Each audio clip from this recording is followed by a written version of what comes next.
अगर आप भूल गए हैं तो चलिए मैं याद दिला देती हूँ कि क्वेश्चन सेंटेंस बनाते समय अक्सर ये कंफ्यूजन रहती है कि क्वेश्चन आखिर बनाता कौन है, ऑक्सिलरी वर्ब्स बनाते हैं या इंट्रोगेटिव वर्ड्स बनाते हैं। बहुत से स्टूडेंट्स ये मिस्टेक करते हैं कि वो ऑक्सिलरी वर्ब्स और इंट्रोगेटिव वर्ड का अर्थ एक ही समझ लेते हैं, जबकि ग्रामर में दोनों का बिल्कुल अलग काम होता है। तो आज की वीडियो में हम ऑक्सिलरी वर्ब्स और इंट्रोगेटिव वर्ड के बीच का क्लियर डिफरेंस समझेंगे, बिल्कुल आसान भाषा में। तो वेलकम बच्चों और बड़ों सबका, मैं अरविंदर कौर हाजिर हूँ अपनी बातें लेकर। आज हम बात करने वाले हैं इस टॉपिक पर, difference between auxiliary verbs and interrogative words. सबसे पहले हम जान लेते हैं कि ऑक्सिलरी वर्ब्स का हिंदी मीनिंग क्या है। इसे हिंदी में कहा जाता है सहायक क्रियाएं। इंट्रोगेटिव वर्ड्स का हिंदी मीनिंग क्या है? इसे हिंदी में कहा जाता है प्रेषणवाचक शब्द। तो चलिए अब इनका डिफरेंस कर लेते हैं। नंबर 1, ऑक्सिलरी वर्ब्स क्या होते हैं? ऑक्सिलरी वर्ब्स हेल्पिंग वर्ब्स होते हैं। तो यहाँ पर हम लिखेंगे हेल्पिंग वर्ब्स, यानी कि ऑक्सिलरी वर्ब्स को हेल्पिंग वर्ब्स भी कहा जाता है।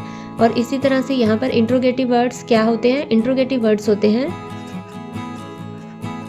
क्वेश्चन वर्ड्स, यानी कि इंट्रोगेटिव वर्ड्स को क्वेश्चन वर्ड्स भी कहा जाता है। अब बात कर लेते हैं सेकंड डिफरेंस की। तो एग्जाम्पल्स की बात हम करेंगे। ऑक्सिलरी वर्ब्स के एग्जाम्पल क्या है? देखिए, टेंसेस में ऑलरेडी हमने जितने भी सभी तरह के हेल्पिंग वर्ब्स किए हैं वो सभी ऑक्सिलरी वर्ब्स हैं, जैसे कि is, am, are, was, were, has, have, had, will, shall और can, may, might etc. ये सभी मॉडल्स भी ऑक्सिलरी वर्ब्स में शामिल किए जाते हैं। तो चलिए अब बात कर लेते हैं इंट्रोगेटिव वर्ड्स के एग्जाम्पल्स की। तो देखिए, इसके एग्जाम्पल्स हैं what, when, where, who, whose, whom, which, how many etc. तो इस तरह से हमने ये 2 डिफरेंस किए हैं। अब हम बात कर लेते हैं थर्ड डिफरेंस की। नंबर 3, ये डैश बनाने में मदद करते हैं। ऑक्सिलरी वर्ब्स क्या बनाने में मदद करते हैं? ये कंप्लीट सेंटेंस बनाने में मदद करते हैं। कंप्लीट सेंटेंस कैसे? फॉर एग्जाम्पल अगर हम बात करें, ही सिंग्स, वह गाता है। अब देखिए, ये भी सेंटेंस है लेकिन ये कंप्लीट सा नहीं लग रहा है क्योंकि छोटा सेंटेंस है। ये कंप्लीट सेंटेंस तभी माना जाता है जब ऑक्सिलरी वर्ब्स हो, हेल्पिंग वर्ब्स हो, मेन वर्ब हो, ऑब्जेक्ट हो, सब्जेक्ट हो, सभी कुछ हो। फॉर एग्जाम्पल अगर हम बोलें शी इज प्लेइंग वायलिन, तो ये एक कंप्लीट सेंटेंस है। इसे बनाने में मदद करते हैं ऑक्सिलरी वर्ब्स। कैसे? देखिए, ये जो है इज, एम, आर, ये ऑक्सिलरी वर्ब्स यहाँ पर इंक्लूड है।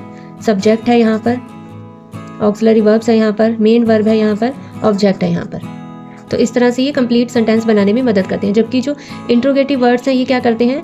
ये क्वेश्चन पूछने में मदद करते हैं। ये क्वेश्चन पूछने में मदद करते हैं। फॉर एग्जाम्पल अगर हम बोलें व्हाट आर यू डूइंग, तुम क्या कर रहे हो, तो इस तरह से इंट्रोगेटिव वर्ड क्वेश्चन पूछ रहा है।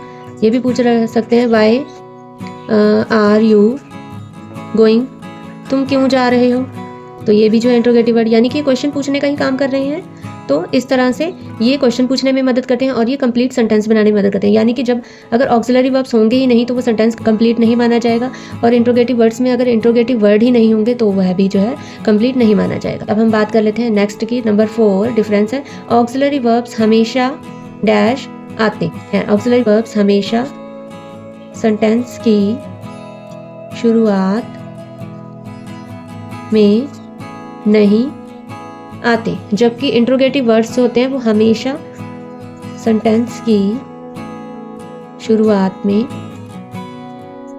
आते हैं। कैसे? हम एग्जांपल्स के थ्रू समझते हैं। देखिए, ऑक्सिलरी वर्ब्स हमेशा सेंटेंस की शुरुआत में नहीं आते, लेकिन जब इंट्रोगेटिव सेंटेंसेस बनाते हैं तब ये सेंटेंस की शुरुआत में आते हैं, जबकि ये तो हमेशा ही सेंटेंस की शुरुआत में आते हैं। फॉर एग्जाम्पल हम इसका कर लेते हैं पहले, जैसे कि हमने कर दिया वेयर आर यू गोइंग, तुम कहाँ जा रहे हो, तो देखिए ये सेंटेंस की शुरुआत में ही आ रहा है ना इंट्रोगेटिव वर्ड।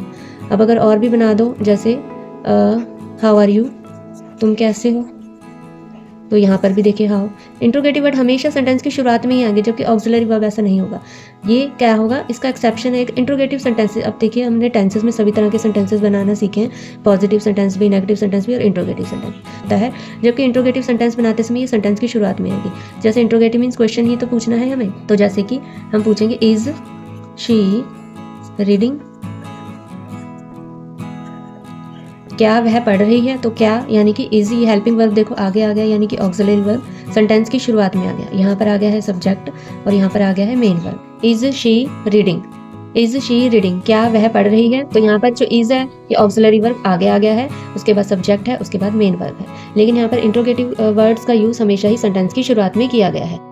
तो नंबर 5 डिफरेंस अब हम कर लेते हैं। देखिए दोनों के स्ट्रक्चर की बात हम करेंगे। ऑक्सिलरी वर्ब का स्ट्रक्चर क्या है, इसमें पॉजिटिव स्ट्रक्चर अलग होगा, नेगेटिव स्ट्रक्चर अलग होगा, इंट्रोगेटिव स्ट्रक्चर अलग होगा। एग्जांपल्स के थ्रू समझ लेते हैं। जैसे कि फॉर एग्जांपल फर्स्ट एग्जांपल है ही इज प्लेइंग वायलिन, वह वायलिन बजा रहा है। तो इसका स्ट्रक्चर होगा subject plus is am are क्या होते हैं हमने अभी पढ़े हैं। ऑक्सिलरी वर्ब को मैं ए बी से डिनोट कर देती हूँ, plus play main verb plus object. तो ये हो गया इसका स्ट्रक्चर। अब नेगेटिव स्ट्रक्चर होगा, इसका हम पहले एग्जांपल कर लेते हैं। For example he is not doing homework, कुछ भी एग्जांपल ले लीजिए। तो नॉट वाला हमें एग्जांपल लेना है। तो नेगेटिव स्ट्रक्चर क्या हो जाएगा, subject plus auxiliary verb is am are जो भी यहाँ पर आ जाए, वाजबर आ जाए, चाहे कुछ भी आ जाए, प्लस नॉट आएगा नेगेटिव स्ट्रक्चर में, डूइंग यानी कि मेन वर्ब आएगा, एंड में होमवर्क यानी कि ऑब्जेक्ट OBJECT। इसी तरह से इंट्रोगेटिव स्ट्रक्चर की अगर हम बात करें तो उसमें क्या होगा, अब हमें इसे क्वेश्चन सेंटेंस बनाना है। तो इज ही प्लेइंग वायलिन, क्या वह वायलिन बजा रहा है। तो इज यानी कि जो ऑक्सिलरी वर्ब होगा वो आगे आ जाएगा, ऑक्सिलरी वर्ब आगे आ जाएगा, उसके बाद सब्जेक्ट, फिर आएगा मेन वर्ब और एंड में आ जाएगा ऑब्जेक्ट। तो ये स्ट्रक्चर होगा तीनों तरह के सेंटेंसेस बनाने के लिए ऑक्सिलरी वर्ब की हेल्प से। और अगर हम इंट्रोगेटिव वर्ड के स्ट्रक्चर की बात करें तो यहाँ पे हमेशा एक ही स्ट्रक्चर रहेगी। For example where is he playing violin, वह वायलिन कहाँ बजा रहा है।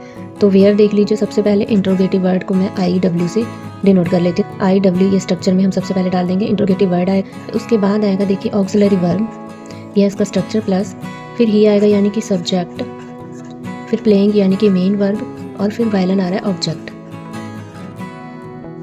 अब इसी प्लेइंग वायलिन, सॉरी ये क्वेश्चन सेंटेंस था, तो यहाँ पर क्वेश्चन आएगा। तो इस तरह से हमने ये 5th डिफरेंस भी कंप्लीट कर लिया, दोनों के स्ट्रक्चर की बात कर ली है। तो अब आपको समझ आ गया होगा कि ऑक्सिलरी वर्ब सेंटेंस को सपोर्ट करते हैं, जबकि इंट्रोगेटिव वर्ड्स क्वेश्चन का मतलब पूछते हैं। अब अगर आपको ऑक्सिलरी वर्ब्स और इंट्रोगेटिव वर्ड्स में कोई कंफ्यूजन नहीं हो रही है तो कमेंट में यस लिखकर बताएं, और ऐसे ही आसान ग्रामर वीडियोस के लिए चैनल को सब्सक्राइब जरूर करें। उम्मीद है आज की वीडियो से आपको मदद मिलेगी। धन्यवाद।